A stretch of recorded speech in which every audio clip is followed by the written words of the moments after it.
Hello friends, வணக்கம். Welcome to my channel. இன்றைக்கி நம்ம சூப்பரான வாழைப்பூ வடை எப்படி செய்கிறது பார்க்கலாம் வாங்க. அதுக்கு ஃபர்ஸ்ட் கடலைப்பருப்பை ஒரு காபடியில் கோபுரமாக அளந்து எடுத்துக்கோங்க. அதை 3 முறை அலசிட்டு 1 மணி நேரம் நல்லா ஊற வச்சுடுங்க.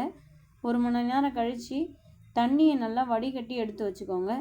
இப்போ வாழைப்பூவை பொடியாக அரிஞ்சு அதையும் 2 இல்லைன்னா 3 முறை அலசி எடுத்துக்கோங்க.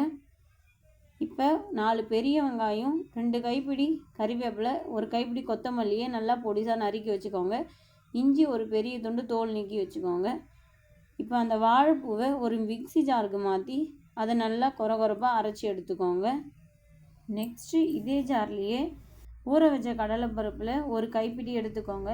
இது கூட 6 காஞ்ச மிளகாய், தோல் நீக்கி வச்ச இஞ்சியை சின்ன சின்ன துண்டாக கட் பண்ணி சேர்த்துக்கோங்க. 20 பல் பூண்டு, 2 ஸ்பூன் சோம்பு, உப்பு தேவையான அளவு சேர்த்து நல்லா அரைச்சிக்கோங்க.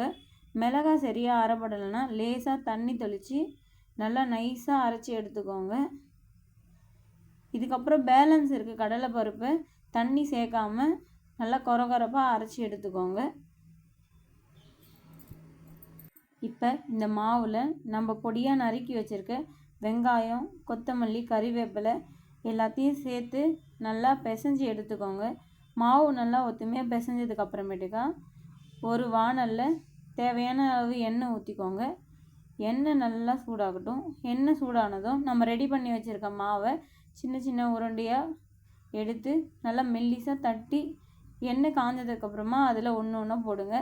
போட்ட உடனே திருப்பி விடாதீங்க, எல்லாம் உடஞ்சிரும். ஒரு 2 நிமிஷம் நல்லா வெந்ததுக்கு அப்புறமேட்டுக்கா எல்லாத்தையும் நல்லா திருப்பி விடுங்க. வடை நல்லா வெந்து வந்ததுக்கு அப்புறமேட்டுக்கா எண்ணெய் இருத்து எடுத்துக்கோங்க. இந்த வீடியோ உங்களுக்கு பிடிச்சிருந்தா லைக் பண்ணுங்கள், ஷேர் பண்ணுங்கள், மறக்காமல் என் சேனலை சப்ஸ்கிரைப் பண்ணுங்கள். தேங்க்யூ ஃபார் வாட்சிங்.